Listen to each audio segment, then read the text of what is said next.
আসসালামু আলাইকুম। অবসর সময়ের সবচেয়ে প্রিয় সঙ্গী হচ্ছে আমের চাটনি। আর এই চাটনিটা মজা করে তৈরি করতে চাইলে দারুণ কিছু ট্রিক্স রয়েছে। তাই সব কিছু নিয়েই আজকে তৈরি করছি জিভে জল আনা কাঁচা আমের পারফেক্ট চাটনি, যেটা আপনারা একবার তৈরি করে বেশ অনেকদিন খেতে পারবেন। আর এইরকমই আরও মজার মজার সহজ রেসিপি পেতে প্লিজ আমার চ্যানেলটি সাবস্ক্রাইব করবেন আর পাশে থাকা বেল আইকনটি অবশ্যই প্রেস করবেন। মজাদার এই চাটনি তৈরির জন্য এখানে আমি 700 গ্রাম পরিমাণ আম নিয়েছি। বড় সাইজের 4টি হয়েছে। এই আমগুলোকে ভালোভাবে প্রথমে ধুয়ে নিতে হবে। কাঁটাটা আমি একটু দেখিয়ে দিচ্ছি, তাহলে অনেকের উপকার হবে। খোসাটা ছাড়িয়ে নিতে হবে প্রথমে। বটি দিয়েও কাজটা আপনারা করতে পারবেন। খোসাটা ছাড়ানোর পরে এভাবে আমি কেটে নিচ্ছি। ভিতরের আটিটা যদি অনেক শক্ত থাকে, উপরের অংশটা যতটা সম্ভব আপনারা এভাবে কেটে নেবেন, সেটা ছোট আকৃতির হোক বা বড় আকৃতির হোক। আমারগুলোকে আমি এভাবে কেটে নেব।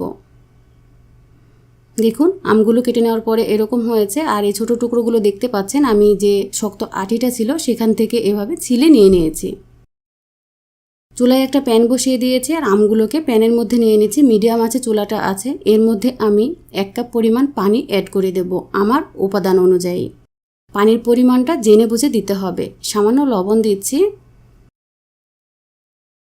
এর সাথে দিয়ে দেব 1 চিমটি পরিমাণ লাল মরিচের গুঁড়া,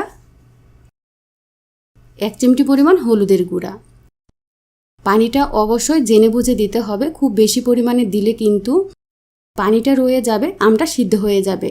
তখন যদি এটা ফেলে দেন, এর ভিতরের সব পুষ্টিগুণও চলে যাবে, আমের টক ফ্লেভারটাও চলে যাবে, স্বাদটাও ভালো হবে না।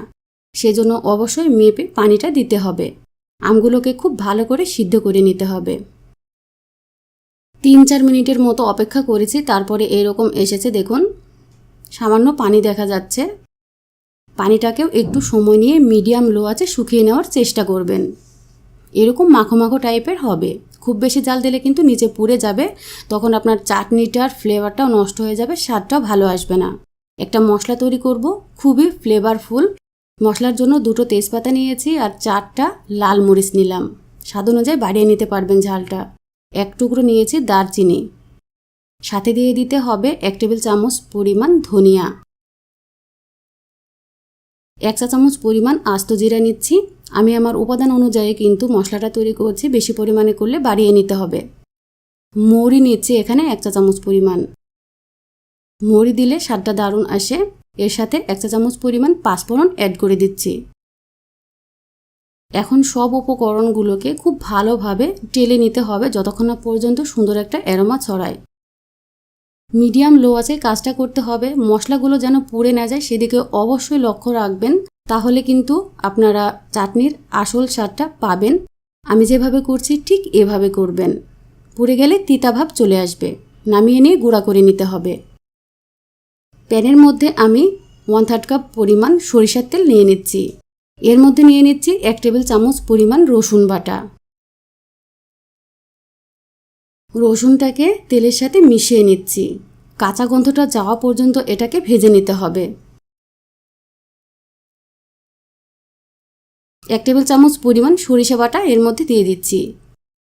দিয়ে দেওয়ার পরে মিডিয়াম লো আছে এটাকে ভালোভাবে ভেজে নিতে হবে। স্বাদ মতো লবণটা দিয়ে দিচ্ছি। আমটা সিদ্ধ করার টাইমে কিন্তু আমি লবণ দিয়েছিলাম, সেই বুঝে লবণটা অ্যাড করবেন। এখানে 1/8 চা চামচ পরিমাণ হলুদের গুঁড়া দিয়ে দিলাম। দেওয়ার পরে ভালোভাবে মিশিয়ে নিতে হবে। এক্ষেত্রে কিন্তু চুলার আঁচটা বেশি দিতে পারবেন না, তাহলে আপনার এই সরিষা বাটা আর রসুনটা পুড়ে যাবে, গুঁড়া মশলাটা পুড়ে যেতে পারে। 1 কাপ পরিমাণ গুড় এখানে দিয়ে দিচ্ছি। চাটনিতে আপনারা গুড় বা চিনি যে কোনোটাই অ্যাড করতে পারবেন, তবে আখের গুড়টা দিলে হবে কি স্বাদটাও যেমন দারুণ আসে আর কালারটাও অনেকটা সুন্দর আসে। আবার আপনারা চিনি বা গুড়টা মিক্স করেও এই চাটনিটা তৈরি করতে পারবেন।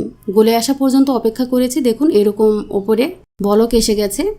এর মধ্যে সিদ্ধ করে রাখা আমটাকে দিয়ে দিতে হবে।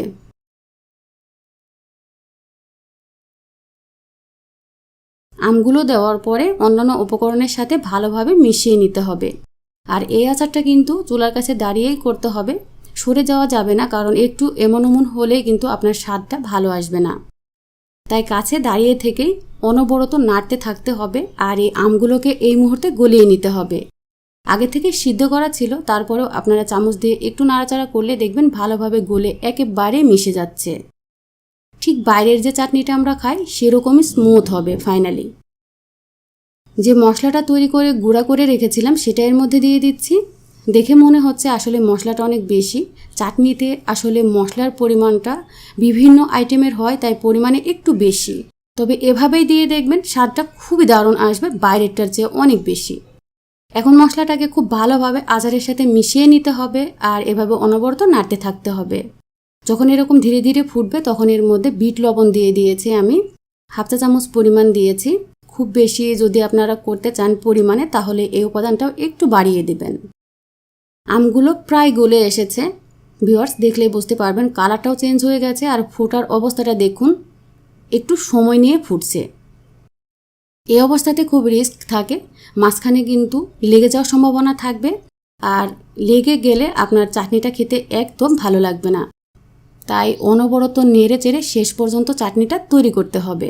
যখন পাত্রের গা থেকে এরকম ছেড়ে আসবে দেখুন, তেলটাও সেপারেট হয়ে যাবে আর নাড়াটা একটু টাফ হবে, একেবারে আঠালো ভাব চলে আসবে, ঠিক আমারটা যেরকম হয়েছে।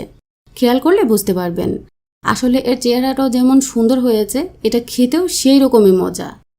আমি এখন চুলাটা অফ করে দেব আর নামিয়ে নেব। এরকম অবস্থায় নামাবেন, নামানোর কিছুক্ষণ পরে কিন্তু আরেকটু আঠালো হয়ে যাবে। আমি সার্ভ করে দেখাচ্ছি। এটা আসলে ঠান্ডা হলে বেশি মজা লাগে, তাই আপনারা এটা বেশি করে তৈরি করে সংরক্ষণ করতে পারবেন। 5 থেকে 6 মাস অনায়াসে রাখতে পারবেন আর নর্মাল ফ্রিজে রাখলে এর চেয়ে বেশি সময় রাখতে পারবেন। আজকে এ পর্যন্তই, সবাই ভালো থাকবেন। এরকম সহজ এবং মজাদার রেসিপির জন্য আমার চ্যানেলের সাথেই থাকবেন। আল্লাহ হাফেজ।